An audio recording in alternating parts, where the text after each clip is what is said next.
Nipini June som ni legia tuni sim ding late number zale som khat kwa tang som kwa sagi pan zaleli nang ma thu te khum ma a khwai zu sangin khum zo hi late number khat khat kwa tang zale thum khwai zu sang khum zo Jared alungdam ding na ule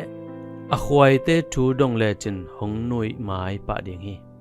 ama pen khwai khoi pa a hi zongin a in nung tola ka ki kupu thu bel khwai chu hi lo hi khwai khoi dan to ki sai ki kup ki ho pen ka ngei nau hi a nuam ka sau hi to sang in ki kup dan anop zolai pen kham mela puwa a khum ma alim chima ma Jared khwai khoi te tungpana kinga khwai zu nek na a hi limei mo late zakhat som khat kwa tang zale thuma la phuak pan nangma thu te khum ma a khwai zu sangin khum zo hi na chi hi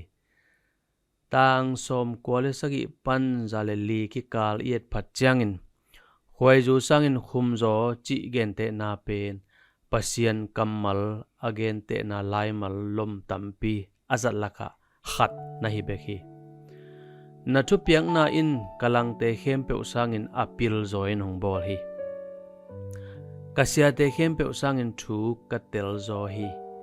bahangyam chile na te chipan na te kangai sun hi hangam te sangin thu katel zo hi bahangyam chile na thu hil na te kazoi hi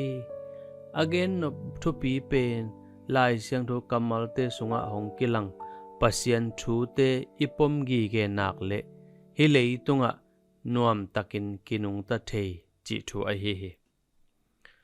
tobang ma in anung ta pasian kamala hi Jesu to kimu in iki khol tak pi changin khas siang tho tung tonin pasian pa toin ama ngim na sep khiat na to ama nung zui te in nun tak ki chian anga thei hi pasian kamal lai siang tho koi chi bangin nuam na sa zo thei ding hiam Jesu to nanun ta khom na sunga bang thu khum na sa pen hiam Jesu o nangle na kamal te hoi hi chi in sinin ka thei ta hi hongit jo sem hong pom jo sem ding in hong siam ta in Amen.